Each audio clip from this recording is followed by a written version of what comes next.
Friends, ನಾನು ಇವತ್ತಿನ ವಿಡಿಯೋದಲ್ಲಿ ಚೋಳರ ಬಗ್ಗೆ ವಿಡಿಯೋವನ್ನು ಮಾಡ್ತಾ ಇದ್ದೀನಿ. ಈ ಚೋಳರ ಬಗ್ಗೆ ನಿಮ್ಮ PSTR ಆಗಿರಲಿ, GPSTR, HSTRಗಳಲ್ಲಿ ಬರ್ತಕ್ಕಂಥ ಕ್ವಶನ್ ಆ್ಯಂಡ್ ಆನ್ಸರ್ಗಳಾಗಿರೋದ್ರಿಂದ ಇವತ್ತಿನ ವಿಡಿಯೋದಲ್ಲಿ ಚೋಳರ ಬಗ್ಗೆ ಕೆಲವೊಂದಿಷ್ಟು ಪಾಯಿಂಟ್ಸ್ಗಳನ್ನು ಹೇಳ್ತಾ ಹೋಗ್ತೀನಿ.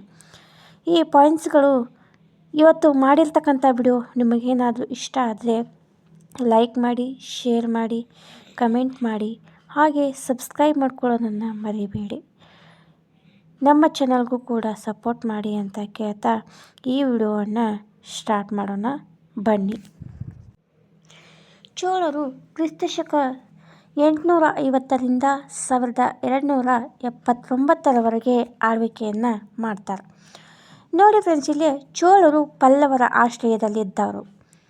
ಅನಂತರ ಸ್ವತಂತ್ರರಾಗ್ತಾರೆ. ಇಲ್ಲಿ ಚೋಳರು ಏನು ಮಾಡ್ತಾರೆ, ಫಸ್ಟಿಗೆ ಪಲ್ಲವರ ಆಶ್ರಯದಲ್ಲಿರ್ತಾರೆ, ಅನಂತರ ಅವರು ಸ್ವತಂತ್ರವಾಗ್ತಾರೆ. ಆಮೇಲೆ ಸಂಗಮ ಸಾಹಿತ್ಯದ ಪ್ರಕಾರ ಕರಿಕಾಲ ಚೋಳನು ಈ ವಂಶದ ಮೂಲ ಪುರುಷನು.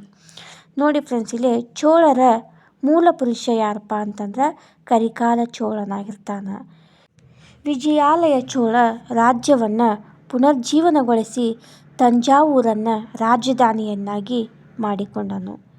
ವಿಜಯಾಲನು ಈ ಚೋಳನು ಏನು ಮಾಡ್ತಾನಪ್ಪ ಅಂತಂದ್ರೆ ಪುನರುಜ್ಜೀವನಗೊಳಿಸಿ ತಂಜಾವೂರನ್ನು ಏನು ಮಾಡ್ತಾನೆ, ತನ್ನ ರಾಜಧಾನಿಯನ್ನಾಗಿ ಮಾಡಿಕೊಳ್ಳುತ್ತಾನೆ. 3ನೇ ರಾಜೇಂದ್ರನ ಕಾಲದಲ್ಲಿ ಚೋಳ ರಾಜ್ಯವು ಕ್ಷೀಣಿಸಿ ಪಾಂಡ್ಯರು ಮೈಲಿಗಲ್ಲನ್ನು ಸಾಧಿಸುತ್ತದೆ. ನೋಡಿ ಫ್ರೆಂಡ್ಸ್, ಇಲ್ಲಿ 3ನೇ ರಾಜೇಂದ್ರನ ಚೋಳನ ಕಾಲದಲ್ಲಿ ರಾಜ್ಯವು ಕ್ಷೀಣಿಸಿ ಪಾಂಡ್ಯರು ಮೈಲುಗಲ್ಲಿಗೆ ಸಾಧಿಸ್ತಾರೆ. 1ನೇ ರಾಜರಾಜ ಶೂರ, ಶ್ರೇಷ್ಠ ಯೋಧ ಹಾಗೂ ದಕ್ಷ ಆಡಳಿತಗಾರನಾಗಿದ್ದನು. ಚೋಳ ರಾಜ್ಯದ ಶಿಲ್ಪಿಯಾಗಿ ಅದರ ತಳಹದಿಯನ್ನು ಭದ್ರ ಮಾಡಿ ತನ್ನ ರಾಜ್ಯವನ್ನು ಏನು ಮಾಡ್ತಾನೆ, ವಿಸ್ತರಿಸ್ತಾನೆ. ಚೇಳರನ್ನು, ಗಂಗರನ್ನು ಮತ್ತು ಪಾಂಡ್ಯರನ್ನು ಸೋಲಿಸಿದನು. ನೋಡಿ ಫ್ರೆಂಡ್ಸ್, ಇಲ್ಲಿ 1ನೇ ರಾಜ ಚೋಳ ಏನು ಮಾಡ್ತಾನಪ್ಪ ಅಂತಂದ್ರೆ ಈ ಗಂಗರನ್ನು, ಪಾಂಡ್ಯರನ್ನು ಸೋಲಿಸ್ತಾನೆ. ನೌಕಾ ಸೈನ್ಯವನ್ನು ನಿರ್ಮಿಸಿ ಶ್ರೀಲಂಕಾವನ್ನು ಆಕ್ರಮಿಸಿಕೊಂಡನು. ಆಡಳಿತವನ್ನು ನೋಡ್ತಾ ಹೋಗೋಣ. ಚೋಳರು ಉತ್ತಮವಾದ ಹಾಗೂ ದಕ್ಷವಾದ ಆಡಳಿತ ವ್ಯವಸ್ಥೆಯನ್ನು ತಮ್ಮ ರಾಜ್ಯದಲ್ಲಿ ಹೊಂದಿದ್ದರು. ರಾಜ್ಯವನ್ನು ಮಂಡಲಂ, ಕೊಟ್ಟಂಗಿ, ನಾಡು, ಕುರಂ ಅಥವಾ ಗ್ರಾಮ ಸಮುದಾಯ ಹಾಗೂ ತುರ್ಕುರಂ ಎಂದು ವಿಭಾಗಿಸಲಾಗುತ್ತಿತ್ತು. ನೋಡಿ ಫ್ರೆಂಡ್ಸ್, ಇಲ್ಲಿ ಚೋಳರು ಒಬ್ಬ ಉತ್ತಮ ಆಡಳಿತಗಾರರಾಗಿದ್ದರು, ಹಾಗೆ ದಕ್ಷ ಆಡಳಿತ ವ್ಯವಸ್ಥೆಯನ್ನು ಮಾಡಿದ್ದರು. ಹಾಗೆ ರಾಜ್ಯವನ್ನು ಇವರು ಏನಂತ ಮಾಡಿದ್ರಪ್ಪ ಅಂತಂದ್ರೆ ಮಂಡಲಂ, ಕೊಟ್ಟಂಗಿ, ನಾಡು, ಕುರಂ ಅಥವಾ ಗ್ರಾಮ ಸಮುದಾಯ ಅಥವಾ ತರಕುರಂ ಎಂದು ವಿಭಾಗವಾಗಿ ಮಾಡಿದರು. ಹಾಗೆ ಗ್ರಾಮ ಸ್ವಯಮಾಧಿಪತ್ಯವನ್ನು ನೋಡ್ತಾ ಹೋಗೋಣ. ಚೋಳರ ಆಳ್ವಿಕೆಯ ಪ್ರಮುಖ ಲಕ್ಷಣವೇನೆಂದರೆ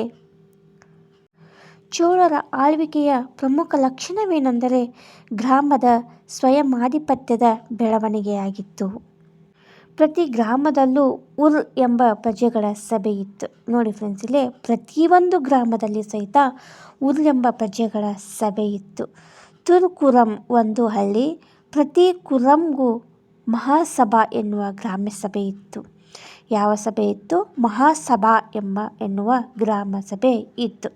ಇದನ್ನು ಪೇರುಂಗೂರಿ ಎಂದು, ಅದರ ಸದಸ್ಯರನ್ನು ಪೇರುಮಕ್ಕಳಂ ಎಂದು ಕರೆಯಲಾಗುತ್ತಿತ್ತು. ನೋಡಿ ಫ್ರೆಂಡ್ಸ್, ಇಲ್ಲೇ ಪ್ರತಿಯೊಂದು ಗ್ರಾಮದಲ್ಲಿ ಏನಾಯಿತು, ಮೊದಲ ಮಹಾಸಭೆ ಎನ್ನುವ ಗ್ರಾಮ ಸಭೆ ಇತ್ತು.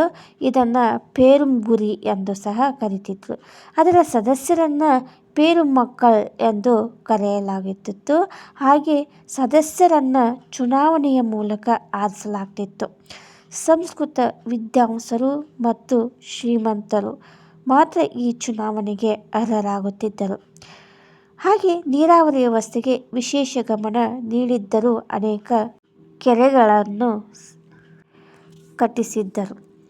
ಬೆಂಗಳೂರು ಬಳಿಯ ಬೆಳ್ಳಂದೂರು ಕೆರೆ ಇವರ ರಚನೆಯಾಗಿತ್ತು. ಹಾಗೆ ಇವರ ಕಂದಾಯವನ್ನು ನೋಡೋಣ. ಕಂದಾಯ: ಭೂಕಂದಾಯದ 6ನೇ ಒಂದು ಭಾಗವನ್ನು ಕಂದಾಯವನ್ನಾಗಿ ವಸೂಲಿ ಮಾಡಲಾಗುತ್ತಿತ್ತು. ನೋಡಿ ಫ್ರೆಂಡ್ಸ್, ಇಲ್ಲಿ ಚೇಳರ ಕಾಲದಲ್ಲಿ ಭೂಕಂದಾಯದ 6ನೇ ಒಂದು ಭಾಗವನ್ನು ಏನು ಮಾಡ್ತಾಯಿದ್ರು, ಕಂದಾಯವನ್ನಾಗಿ ವಸೂಲಿ ಮಾಡಲಾಗುತ್ತಿತ್ತು. ಹಾಗೆ ಕಲೆ ವಾಸ್ತುಶಿಲ್ಪವನ್ನು ನೋಡೋಣ. ಚೇಳರ ಕಲೆ ಮತ್ತು ವಾಸ್ತುಶಿಲ್ಪ. ಚೇಳರು ಶೈವರಾಗಿದ್ದರು. ಇವರು ಅನೇಕ ಶಿವ ದೇವಾಲಯವನ್ನು ಕಟ್ಟಿಸಿದ್ದಾರೆ. ಹಾಗೆ ತಂಜಾವೂರಿನ ಬೃಹದೇಶ್ವರ ಮಂದಿರ 500 ಅಡಿ ಉದ್ದ, 250 ಅಡಿ ಅಗಲದ ವಿಶಾಲ ಪ್ರಕಾರದಲ್ಲಿದೆ. ಅದರ ಶಿಖರ 200 ಅಡಿ ಎತ್ತರವಾಗಿದೆ. ನೋಡಿ ಫ್ರೆಂಡ್ಸ್, ಇಲ್ಲೇ ತಂಜಾವೂರಿನಲ್ಲಿರ್ತಕ್ಕಂಥ ಬೃಹದೇಶ್ವರ ಮಂದಿರ 500 ಅಡಿ ಉದ್ದವಾಗಿರ್ತಕ್ಕಂಥದ್ದು, ಹಾಗೆ 250 ಅಡಿ ಅಗಲದ ವಿಶಾಲ ಪ್ರಕಾರದಲ್ಲಿದೆ. ಹಾಗೆ ಅದರ ಶಿಖರ ಎಷ್ಟಿದೆಯಪ್ಪ ಅಂತಂದ್ರೆ 200 ಅಡಿ ಎತ್ತರದಲ್ಲಿರ್ತಕ್ಕಂಥದ್ದು. ಗಂಗೈಕೊಂಡ ಚೋಳೇಶ್ವರ, ಚನ್ನಪಟ್ಟಣದ ಅಪ್ರಮೇಯ, ಬೇಗೂರಿನ ಚೋಳೇಶ್ವರ, ಬಿನ್ನಮಂಗಲದ ಮುಕ್ತೇಶ್ವರ. ನೋಡಿ ಫ್ರೆಂಡ್ಸ್, ಇಲ್ಲೇ ಗಂಗೈಕೊಂಡ ಚೋಳೇಶ್ವರ, ಚನ್ನಪಟ್ಟಣದ ಅಪ್ರಮೇಯ, ಬೆಂಗಳೂರಿನ ಚೋಳೇಶ್ವರ, ಬಿನ್ನಮಂಗಲದ ಮುಕ್ತೇಶ್ವರ ಅಂತಂದು ಕರೆಯಲಾಗುತ್ತಿತ್ತು. ದೇವಾಲಯಗಳು ಆರ್ಥಿಕ ಸಾಂಸ್ಕೃತಿಕ ಕೇಂದ್ರಗಳಾಗಿ ಕೆಲಸ ಮಾಡುತ್ತಿದ್ದವು. ಇವರ ಕಾಲದಲ್ಲಿ ಶಿವ, ಗಣಪತಿ, ವಿಷ್ಣು, ದುರ್ಗೆ, ಕಾರ್ತಿಕೇಯ ಮೂರ್ತಿಗಳು ಪ್ರಸಿದ್ಧವಾಗಿದ್ದವು. ನೋಡಿ ಫ್ರೆಂಡ್ಸ್, ಇಲ್ಲೇ ಚೇಳರ ಕಾಲದಲ್ಲಿ ಶಿವ, ಗಣಪತಿ, ವಿಷ್ಣು, ದುರ್ಗೆ, ಕಾರ್ತಿಕೇಯ ಮೂರ್ತಿಗಳು ಏನಾಗಿದ್ದು ಅತಿ ಪ್ರಸಿದ್ಧವಾಗಿರ್ತಕ್ಕಂಥ ಮೂರ್ತಿಗಳಾಗಿದ್ದವು. ಈಗ ಚೇಳರ ಸಾಹಿತ್ಯವನ್ನು ನೋಡೋಣ. ಚೇಳರ ಸಾಹಿತ್ಯ. ಚೇಳರು ವಿದ್ಯೆಗೆ ಪ್ರೋತ್ಸಾಹ ನೀಡಲು ಅನೇಕ ಅಗ್ರಹಾರಗಳನ್ನು ಸ್ಥಾಪಿಸಿದರು. ಹಾಗೆ ಉತ್ತಮ ಮೇರೂರು ಅಗ್ರಹಾರ ಇದರಲ್ಲಿ ಪ್ರಸಿದ್ಧವಾದದ್ದು. ನೋಡಿ ಫ್ರೆಂಡ್ಸ್, ಇಲ್ಲೇ ಉತ್ತರ ಮೇರೂರು ಅಗ್ರಹಾರ ಇದರಲ್ಲಿ ಪ್ರಸಿದ್ಧವಾಗಿರ್ತಕ್ಕಂಥದ್ದು. ಈ ದೇವಾಲಯಗಳು ವಿದ್ಯೆ ಕೇಂದ್ರಗಳಾಗಿದ್ದವು. ರಾಮಾಯಣ, ಚಿಂತಾಮಣಿ ಮುಂತಾದವು. ನಾವು ಚೇಳರ ಪ್ರತಿಯೊಂದು ಪಾಯಿಂಟ್ಸ್ಗಳನ್ನು ನೋಡ್ತಾ ಹೋದ್ವಿ. ಈಗ ಚೇಳರ ಮೇಲೆ ಬರ್ತಕ್ಕಂಥ ಪ್ರಮುಖ ಪ್ರಶ್ನೋತ್ತರಗಳನ್ನು ನೋಡೋಣ. ಪ್ರಮುಖ ಪ್ರಶ್ನೋತ್ತರಗಳು.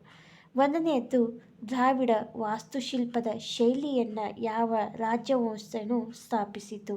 ನೋಡಿ ಫ್ರೆಂಡ್ಸ್, ಇಲ್ಲೇ ದ್ರಾವಿಡ ವಾಸ್ತುಶಿಲ್ಪದ ಶೈಲಿಯನ್ನು ಯಾವ ರಾಜವಂಶವು ಸ್ಥಾಪಿಸಿತು ಅಂತ ಇದೆ. ನೋಡಿ ಫ್ರೆಂಡ್ಸ್, ಇಲ್ಲಿ ಆಪ್ಷನ್ಸ್ಗಳು ಈ ರೀತಿಯಾಗಿವೆ. ಎ ಪಲ್ಲವರು, ಬಿ ಚೇಳರು, ಸಿ ವಿಜಯನಗರ, ಡಿ ಕಲ್ಯಾಣಿಯ ಚಾಲುಕ್ಯರು ಅಂತ ಇದೆ. ನೋಡಿ ಫ್ರೆಂಡ್ಸ್, ಇಲ್ಲಿ ದ್ರಾವಿಡ ವಾಸ್ತುಶಿಲ್ಪದ ಶೈಲಿಯನ್ನು ಚೇಳರು ರಾಜ್ಯವಂಶರು ಸ್ಥಾಪನೆ ಮಾಡ್ತಾರ. 2ನೇದ್ದು, ಶ್ರೀಲಂಕಾ ವಿಜಯವನ್ನು ಪೂರ್ಣಗೊಳಿಸಿದ ಚೇಳರ ಆಡಳಿತಗಾರ ಯಾರು? ನೋಡಿ ಫ್ರೆಂಡ್ಸ್, ಇಲ್ಲಿ ಶ್ರೀಲಂಕಾ ವಿಜಯವನ್ನು ಪೂರ್ಣಗೊಳಿಸಿದ ಚೋಳರ ಆಡಳಿತಗಾರ ಯಾರು ಅಂತ ಕ್ವಶನ್ ಇದೆ. ಈಗ ಆಪ್ಷನನ್ನು ನೋಡ್ತಾ ಹೋಗೋಣ. ಎ 1ನೆಯ ವಿಜಯಾಲಯ, ಬಿ ಆಪ್ಷನ್ನು 1ನೆಯ ರಾಜರಾಜ, ಸಿ ಆಪ್ಷನ್ನು 1ನೆಯ ರಾಜೇಂದ್ರ, ಡಿ 1ನೆಯ ಪರಾಂತಕ ಅಂತಂದು ಈ ರೀತಿಯ ಆಪ್ಷನ್ಸ್ಗಳನ್ನು ಕೊಡಲಾಗಿದೆ. ನೋಡಿ ಫ್ರೆಂಡ್ಸ್, ಇಲ್ಲಿ ಶ್ರೀಲಂಕಾ ವಿಜಯವನ್ನು ಪೂರ್ಣಗೊಳಿಸಿದ ಚೋಳರ ಆಡಳಿತಗಾರ ಯಾರಪ್ಪ ಅಂತಂದ್ರೆ ಆಪ್ಷನ್ ಸಿ ರಾಜೇಂದ್ರ, 1ನೆಯ ರಾಜೇಂದ್ರ ಚೋಳನು ಇದು ಸರಿಯಾದಂಥ ಉತ್ತರವಾಗ್ತದೆ. ಹಾಗೆ ಗಂಗಾ ನದಿಯಿಂದ ಬಂಗಾಳದವರೆಗಿನ ದಂಡಯಾತ್ರೆ ಮಾಡಿದ ಚೇಳರು ಅಂತ ಇದೆ. ಕ್ವಶನ್ ಇನ್ನೊಮ್ಮೆ ಓದ್ತೇನೆ ಫ್ರೆಂಡ್ಸ್. ಗಂಗಾ ನದಿಯಿಂದ ಬಂಗಾಳದವರೆಗೆ ದಂಡಯಾತ್ರೆ ಮಾಡಿದ ಚೋಳ ಅಂತಂದು ಕ್ವಶನ್ ಇದೆ. ಆಪ್ಷನ್ಸನ್ನು ನೋಡ್ತಾ ಹೋಗೋಣ. ಆಪ್ಷನ್ಸ್ಗಳು ಈ ರೀತಿಯಾಗಿವೆ. ಎ 1ನೇ ರಾಜರಾಜ ಚೋಳ, ಬಿ ಕುಲೋತ್ತುಂಗ, ಸಿ 3ನೇ ರಾಜೇಂದ್ರ, ಡಿ 1ನೆಯ ರಾಜೇಂದ್ರ ಅಂತ ಇದೆ.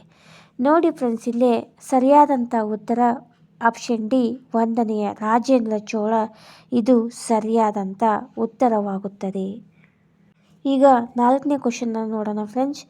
ಚೋಳರ ಆಡಳಿತ ಮಂಡಳಿಯಲ್ಲಿ ಮಂಡಲ ಮುಂಡಾಲಿ ಯಾರು? ಕ್ವಶನ್ ಇನ್ನೊಮ್ಮೆ ಓದ್ತೇನೆ ಫ್ರೆಂಡ್ಸ್. ಇಲ್ಲೇ ಚೋಳರ ಆಡಳಿತ ಮಂಡಳಿಯಲ್ಲಿ ಮಂಡಲ ಮುಂಡಾಳಿ ಯಾರು ಅಂತ ಕ್ವಶನ್ ಇದೆ. ಆಪ್ಷನ್ಸನ್ನು ನೋಡೋಣ. ಆಪ್ಷನ್ ಎ ಪ್ರಾಂತೀಯ ರಾಜ್ಯಪಾಲರು, ಆಪ್ಷನ್ ಬಿ ಜಿಲ್ಲಾ ಮುಖ್ಯಸ್ಥ, ಆಪ್ಷನ್ ಸಿ ನ್ಯಾಯಾಂಗದ ಮುಖ್ಯಸ್ಥ, ಆಪ್ಷನ್ ಡಿ ಗುಪ್ತಚರ ಮುಖ್ಯಸ್ಥ ಅಂತಂದು ಈ ರೀತಿ ಆಪ್ಷನ್ಸ್ಗಳನ್ನು ನೀಡಲಾಗಿದೆ. ನೋಡಿ ಫ್ರೆಂಡ್ಸ್, ಇಲ್ಲಿ ಸರಿಯಾದ ಉತ್ತರ ಯಾವುದಾಗುತ್ತಪ್ಪ ಅಂತಂದ್ರೆ ಆಪ್ಷನ್ ಎ ಪ್ರಾಂತೀಯ ರಾಜ್ಯಪಾಲರು ಇಲ್ಲಿ ಸರಿಯಾದಂಥ ಉತ್ತರವಾಗುತ್ತದೆ. ಈಗ 5ನೇ ಕ್ವಶನ್ ನೋಡೋಣ ಫ್ರೆಂಡ್ಸ್. ಚೋಳರ ಸಾಮ್ರಾಜ್ಯದ ಬಗ್ಗೆ ಈ ಕೆಳಗಿನವುಗಳಲ್ಲಿ ಯಾವುದು ನಿಜ? ಆಪ್ಷನ್ಸ್ಗಳು ಈ ರೀತಿಯಾಗಿದೆ. ಆಪ್ಷನ್ ಎ 4 ಪಟ್ಟು ವರ್ಣ ವ್ಯವಸ್ಥೆ ಇಲ್ಲವಾಗಿದೆ, ಆಪ್ಷನ್ ಬಿ ಅಸ್ಪೃಶ್ಯತೆ ಅಸ್ತಿತ್ವದಲ್ಲಿತ್ತು, ಆಪ್ಷನ್ ಸಿ ಗುಲಾಮಗಿರಿ ಪ್ರಚಲಿತವಾಗಿತ್ತು, ಆಪ್ಷನ್ ಡಿ ಮೇಲಿನ ಎಲ್ಲ ಅಂತಂದು ಈ ರೀತಿ ಆಪ್ಷನ್ಸ್ಗಳನ್ನು ನೋಡಲಾಗಿದೆ. ನೋಡಿ ಫ್ರೆಂಡ್ಸ್, ಇಲ್ಲಿ ಚೋಳರ ಸಾಮ್ರಾಜ್ಯದ ಬಗ್ಗೆ ಈ ಕೆಳಗಿನಗಳಲ್ಲಿ ಯಾವುದು ನಿಜ ಅಂತಂದ್ರೆ ಮೇಲಿನ ಎಲ್ಲವೂ ಸರಿಯಾಗಿರ್ತಕ್ಕಂಥದ್ದು. ಯಾವಪ್ಪ ಅಂತಂದ್ರೆ 4 ಪಟ್ಟು ವರ್ಣ ವ್ಯವಸ್ಥೆ ಇಲ್ಲವಾಗಿದೆ, ಅಸ್ಪೃಶ್ಯತೆ ಅಸ್ತಿತ್ವದಲ್ಲಿತ್ತು, ಗುಲಾಮಗಿರಿ ಪ್ರಚಲಿತವಾಗಿತ್ತು. ಇವೆಲ್ಲ ಸರಿಯಾದಂಥ ಉತ್ತರ. ಈಗ 6ನೇ ಕ್ವಶನನ್ನು ನೋಡೋಣ ಫ್ರೆಂಡ್ಸ್. ಭಾರತದ 2ನೇ ಅತಿ ದೊಡ್ಡ ಬೃಹತ್ ನಂದಿ ವಿಗ್ರಹ ಹೊಂದಿರುವ ಚೋಳರ ದೇವಾಲಯ ಅಂತಂದು ಕ್ವಶನ್ ಇದೆ. ಆಪ್ಷನ್ಸ್ಗಳನ್ನು ಈ ರೀತಿ ನೀಡಲಾಗಿದೆ. ಆಪ್ಷನ್ ಎ ಚಿದಂಬರಂನಲ್ಲಿನ ನಟರಾಜ ದೇವಸ್ಥಾನ, ಆಪ್ಷನ್ ಬಿ ಗಂಗೈಕೊಂಡ ಚೋಳಪುರಂ ದೇವಸ್ಥಾನ, ಆಪ್ಷನ್ ಸಿ ಲೇಪಾಕ್ಷಿ ದೇವಸ್ಥಾನ, ಆಪ್ಷನ್ ಡಿ ತಂಜಾವೂರಿನಲ್ಲಿರುವ ರಾಜರಾಜೇಶ್ವರ ದೇವಸ್ಥಾನ ಅಂತಂದು ಈ ರೀತಿ ಆಪ್ಷನ್ಸ್ಗಳನ್ನು ನೀಡಲಾಗಿದೆ. ನೋಡಿ ಫ್ರೆಂಡ್ಸ್, ಇಲ್ಲೇ ಭಾರತದ 2ನೇ ಅತಿ ದೊಡ್ಡ ಬೃಹತ್ ನಂದಿ ವಿಗ್ರಹ ಹೊಂದಿರುವ ಚೋಳರ ದೇವಾಲಯ ಯಾವುದಪ್ಪ ಅಂತಂದ್ರೆ ತಂಜಾವೂರಿನಲ್ಲಿರುವ ರಾಜರಾಜೇಶ್ವರ ದೇವಸ್ಥಾನ. ಇದು ಭಾರತದ 2ನೇ ಅತಿ ದೊಡ್ಡ ಬೃಹತ್ ನಂದಿ ವಿಗ್ರಹವನ್ನು ಹೊಂದಿರತಕ್ಕಂಥ ಚೋಳರ ದೇವಸ್ಥಾನವಾಗಿದೆ. ಆದ ಕಾರಣ ಆಪ್ಷನ್ ಡಿ ತಂಜಾವೂರಿನಲ್ಲಿರುವ ರಾಜರಾಜೇಶ್ವರ ದೇವಸ್ಥಾನ ಸರಿಯಾದಂಥ ಉತ್ತರವಾಗುತ್ತದೆ. ಈಗ 7ನೇ ಕ್ವಶನ್ ನೋಡೋಣ. ಚೋಳ ಆಡಳಿತಕ್ಕೆ ಸಂಬಂಧಿಸಿದಂತೆ ಈ ಕೆಳಗಿನಗಳಲ್ಲಿ ಯಾವುದು ನಿಜ? ನೋಡಿ ಫ್ರೆಂಡ್ಸ್, ಇಲ್ಲಿ ಚೋಳ ಆಡಳಿತಕ್ಕೆ ಸಂಬಂಧಿಸಿದಂತೆ ಈ ಕೆಳಗಿನವುಗಳಲ್ಲಿ ಯಾವುದು ನಿಜ ಅಂತಂದು ಇಲ್ಲಿ ಆಪ್ಷನ್ಸ್ಗಳನ್ನು ನೀಡಲಾಗಿದೆ. ಆಪ್ಷನ್ಸ್ಗಳನ್ನು ನೋಡ್ತಾ ಹೋಗೋಣ. 1ನೇ ಆಪ್ಷನ್ನು ಚುನಾವಣೆಗಳು ಸ್ಥಳೀಯ ಆಡಳಿತದ ಅವಶ್ಯಕ ಭಾಗವಾಗಿದೆ. ಆಪ್ಷನ್ 2 ದೊಡ್ಡ ಪಟ್ಟಣಗಳು ತಮ್ಮದೇ ಆದ ಸ್ವತಂತ್ರ ಸಂಸ್ಥೆಗಳನ್ನು ಟಾರ್-ಕುಲಾಮ್ಸ್ ಎಂದು ಕರೆಯುತ್ತಿದ್ದರು. ಆಪ್ಷನ್ 3 ಸ್ಥಳೀಯ ದೇವಾಲಯಗಳ ಅಧ್ಯಕ್ಷರೊಳಗೆ ಚುನಾವಣೆ ನಡೆಯುತ್ತಿತ್ತು. 4ನೇ ಆಪ್ಷನ್ನು ಸ್ಥಳೀಯ ಸಂಸ್ಥೆಗಳಿಗೆ ಬಹಳ ಕಡಿಮೆ ಸ್ವಾಯತ್ತತೆಯನ್ನು ನೀಡಲಾಗುತ್ತಿತ್ತು. ನೋಡಿ ಫ್ರೆಂಡ್ಸ್, ಇಲ್ಲಿ ಕೋಡ್ಗಳನ್ನು ಕೊಡಲಾಗಿದೆ. ಆಪ್ಷನ್ ಎ 1 ಮತ್ತು 2, ಆಪ್ಷನ್ ಬಿ 1, 2 ಮತ್ತು 3, ಆಪ್ಷನ್ ಸಿ 1 ಮತ್ತು 3, ಆಪ್ಷನ್ ಡಿ 2 ಮತ್ತು 4 ಅಂತಂದು. ನೋಡಿ ಫ್ರೆಂಡ್ಸ್, ಇಲ್ಲಿ 1, 2 ಮತ್ತು 3 ಇಲ್ಲಿ ಸರಿಯಾದಂಥ ಉತ್ತರವಾಗುತ್ತದೆ. ಈಗ 8ನೇ ಕ್ವಶನನ್ನು ನೋಡೋಣ ಫ್ರೆಂಡ್ಸ್. 8ನೇ ಕ್ವಶನು ಈ ರೀತಿಯಾಗಿದೆ. ಈ ಕೆಳಗಿನವುಗಳಲ್ಲಿ ಯಾವುದು ತಪ್ಪಾಗಿ ಹೊಂದಿಕೆಯಾಗಿದೆ ಅಂತಂದು ಕ್ವಶನನ್ನು ಕೊಟ್ಟಿದ್ದಾರೆ. ನೋಡೋಣ ಫ್ರೆಂಡ್. 1ನೇದು 2ನೇ ನರಸಿಂಹವರ್ಮನ ಕಾಂಚಿಯಲ್ಲಿರುವ ಕೈಲಾಸನಾಥ ದೇವಸ್ಥಾನ. 2ನೇದು ನಂದಿವರ್ಮನ ಕಾಂಚಿಯ ವೈಕುಂಡ್ಲ ಪೆರುಮಾಳ್ ದೇವಸ್ಥಾನ. 3ನೇದು ಮಹೇಂದ್ರವರ್ಮನ ಒಂದು ತಂಜಾವೂರಿನಲ್ಲಿರುವ ಬೃಹದೇಶ್ವರ ದೇವಸ್ಥಾನ. 4ನೇದು ರಾಜರಾಜ ಚೋಳ ಮಹಾಬಲಿಪುರದ ರಥಗಳು. ಈ ರೀತಿ 4 ಆಪ್ಷನ್ಸ್ಗಳನ್ನು ನೀಡಲಾಗಿದೆ. ಇಲ್ಲಿ ಯಾವು ತಪ್ಪಾಗಿದೆ ಅಂತ ನೋಡೋಣ. ಆಪ್ಷನ್ ಎ 1 ಮತ್ತು 4, ಆಪ್ಷನ್ ಸಿ 3 ಮತ್ತು 4, ಆಪ್ಷನ್ ಬಿ 1 ಮತ್ತು 2 ಮತ್ತು 3, ಆಪ್ಷನ್ ಡಿ 2 ಮತ್ತು 3 ಅಂತ. ನೋಡಿ ಫ್ರೆಂಡ್ಸ್, ಇಲ್ಲಿ ತಪ್ಪಾಗಿರ್ತಕ್ಕಂಥದ್ದು ಯಾವುದಪ್ಪ ಅಂತಂದ್ರೆ ಆಪ್ಷನ್ ಸಿ 3 ಮತ್ತು 4 ಇವು ತಪ್ಪಾಗಿರ್ತಕ್ಕಂಥದ್ದು. ಹಾಗೆ ಇಲ್ಲಿ ಪ್ರಮುಖ ಅಂಶಗಳನ್ನು ನೋಡ್ತಾ ಹೋಗೋಣ. ಪ್ರಮುಖ ಅಂಶಗಳು: ಚೋಳ ವಂಶದ ಮೊದಲ ಪ್ರಮುಖ ದೊರೆ ಕರಿಕಾಲ ಚೋಳನಾಗಿರ್ತಾನೆ. ಹಾಗೆ ಕರಿಕಾಲ ಚೋಳನ ರಾಜಧಾನಿ ಉರೈಲೂರು. ಹಾಗೆ ಚೇರ ಮತ್ತು ಪಾಂಡ್ಯರನ್ನು ಸೋಲಿಸಿದ ಚೋಳರ ಮೂಲ ಪುರುಷ ಕರಿಕಾಲ ಚೋಳನಾಗಿರ್ತಾನೆ. ಚೋಳ ವಿಜಯಾಲನ ರಾಜಧಾನಿ ತಂಜಾವೂರು. 1ನೇ ಆದಿತ್ಯನು ಪಲ್ಲವ ಅಪರಾಜಿತನನ್ನು ಸೋಲಿಸಿದ ಯುದ್ಧ ತೊಂಡೈಮಂಡಲ್ ಯುದ್ಧ. ಹಾಗೆ ಪಾಂಡ್ಯ 1ನೆಯ ನರಸಿಂಹವರ್ಮನನ್ನು ಸೋಲಿಸಿ ಚೋಳ ಪರಾಂತಕ ಗೆದ್ದ ಸ್ಥಳ ಮಧುರೆ. ಚೋಳ ದೊರೆ ಪರಾಂತಕ ಮಧುರೆಯನ್ನು ಗೆದ್ದು ಧರಿಸಿದ ಬಿರುದು ಮದರೈಕೊಂಡ. ಹಾಗೆ ಚೋಳ ವಂಶದ ಶ್ರೇಷ್ಠ ದೊರೆ 1ನೇ ರಾಜರಾಜ. ತಂಜಾವೂರಿನ ರಾಜರಾಜೇಶ್ವರ ಅಥವಾ ಬೃಹದೇಶ್ವರ ದೇವಾಲಯವನ್ನು ಕಟ್ಟಿಸಿದವನು 1ನೆಯ ರಾಜರಾಜ. ಗಂಗೈಕೊಂಡ ಚೋಳ ಎಂಬ ಬಿರುದು ಹೊಂದಿದ್ದ ಚೋಳರ ದೊರೆ 1ನೆಯ ರಾಜೇಂದ್ರ. ಗಂಗೈಕೊಂಡ ಚೋಳಪುರಂ ಎಂಬ ಹೊಸ ರಾಜಧಾನಿಯನ್ನು ಕಟ್ಟಿಸಿದ ಚೋಳರ ದೊರೆ 1ನೆಯ ರಾಜೇಂದ್ರ. ಚೋಳರ ಕಾಲದಲ್ಲಿ ನಿರ್ಮಾಣವಾದ ಬೆಂಗಳೂರು ಬಳಿಯ ಕೆರೆ ಬೆಳ್ಳಂದೂರು ಕೆರೆ. ಚೋಳರ ಆಳ್ವಿಕೆಯ ಕಾಲವು ಗ್ರಾಮಾಡಳಿತಕ್ಕೆ ಹೆಸರುವಾಸಿಯಾಗಿತ್ತು. ಹಾಗೆ ಕಂಬ ರಾಮಾಯಣ ತಮಿಳು ರಾಮಾಯಣವನ್ನು ಬರೆದವರು ಕವಿ ಕಂಬ. ಹಾಗೆ ಶೈವ ಸಂತರ ಬಗ್ಗೆ ಸೆಕ್ಕಿಲಾರ್ ರಚಿಸಿದ ಕೃತಿ ಪೇರಿಯ ಪುರಾಣ. ತಿರುಕದೇವನ ಪ್ರಸಿದ್ಧ ತಮಿಳು ಕಾವ್ಯ ಜೀವಕ ಚಿಂತಾಮಣಿ. ಹಾಗೆ ಕಳಿಂಗ ತುಪ್ಪರಣಿ ಕೃತಿಯನ್ನು ರಚಿಸಿದವರು ಜಯಗೊಂಡರ್. ನೋಡಿ ಫ್ರೆಂಡ್ಸು, ನಾನು ಇಲ್ಲಿಯವರೆಗೆ ಚೋಳರ ಬಗ್ಗೆ ಪ್ರಮುಖ ಅಂಶಗಳನ್ನು ಹೇಳಿದೆ. ಅವರು ಮಾಡಿರ್ತಕ್ಕಂಥ ಸಾಧನೆಗಳು, ಅವರ ಸಾಹಿತ್ಯ, ಕಲೆ, ವಾಸ್ತುಶಿಲ್ಪ, ಹಾಗೆ ಪ್ರಸಿದ್ಧ ದೊರೆ, ಹೀಗೆ ಪ್ರಮುಖ ಕೆಲವೊಂದಿಷ್ಟು ಪಾಯಿಂಟ್ಸ್ಗಳನ್ನು ಈ ವಿಡಿಯೋದಲ್ಲಿ ಹೇಳಿದೆ. ಹಾಗೆ ಆ ಚೋಳರ ಮೇಲೆ ಬರ್ತಕ್ಕಂಥ ಪ್ರಮುಖ ಅಂಶಗಳು ಹಾಗೆ ಕ್ವಶನ್ ಆ್ಯಂಡ್ ಆನ್ಸರ್ಗಳನ್ನು ಸಹಿತ ಈ ವಿಡಿಯೋದಲ್ಲಿ ಹೇಳಿದೆ. ನಿಮಗೇನಾದರೂ ಈ ವಿಡಿಯೋ ಇಷ್ಟ ಆದರೆ ಲೈಕ್ ಮಾಡಿ, ಶೇರ್ ಮಾಡಿ, ಕಮೆಂಟ್ ಮಾಡಿ, ಹಾಗೆ ಸಬ್ಸ್ಕ್ರೈಬ್ ಮಾಡ್ಕೊಳ್ಳೋದನ್ನು ಮರಿಬೇಡಿ.